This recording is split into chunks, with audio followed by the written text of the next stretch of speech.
Hello, ఈరోజు మీకు ఒక మంచి ఫిష్ ఫ్రై రెసిపీ అయితే చూపిస్తాను. అది నేను చేసింది కాదు, మా మమ్మీ చేసింది. మా మమ్మీ చేసిన అన్ని కర్రీస్లో నాకు ఫిష్ ఫ్రై అంటే చాలా ఇష్టం, అంత బాగా చేస్తుంది. మీరు కూడా మిస్ అవ్వకూడదంటే ఈ వీడియోని లైక్ చేసి సేవ్ చేసి పెట్టుకోండి.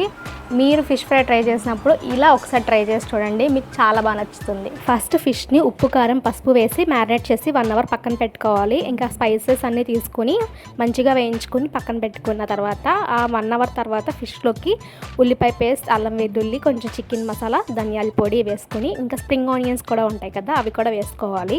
అవన్నీ వేసుకొని మంచిగా కలుపుకోవాలి. మొత్తం ఫిష్కి ఆ మసాలా పట్టేటట్టు అంతా మంచిగా చేత్తో మ్యారినేట్ చేసుకోవాలి.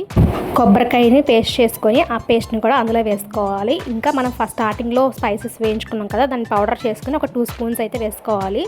ఇంకా అన్నీ కలుపుకొని మంచిగా పక్కన ఒక 10 మినిట్స్ సెట్ అవ్వనివ్వాలి. అంతా చేత్తో ఆ ముక్కలకి ఆ పేస్ట్ అంతా పట్టేలాగా నీట్గా కలుపుకోవాలి.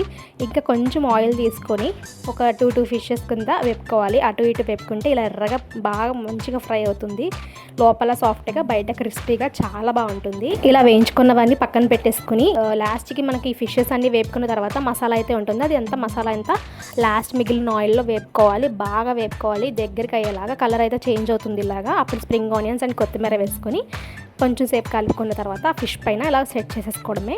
పైన క్రిస్పీగా లోపల సాఫ్ట్గా కలుపుకోవడానికి గ్రేవీ ఉంటూ చాలా బాగుంటుంది. మీరు కూడా ఇలా ఒకసారి ట్రై చేసి ఎలా ఉందో నాకు చెప్పండి. మళ్ళీ నెక్స్ట్ వీడియోలో కలుసుకుందాం. అప్పటి వరకు బాయ్ గైస్.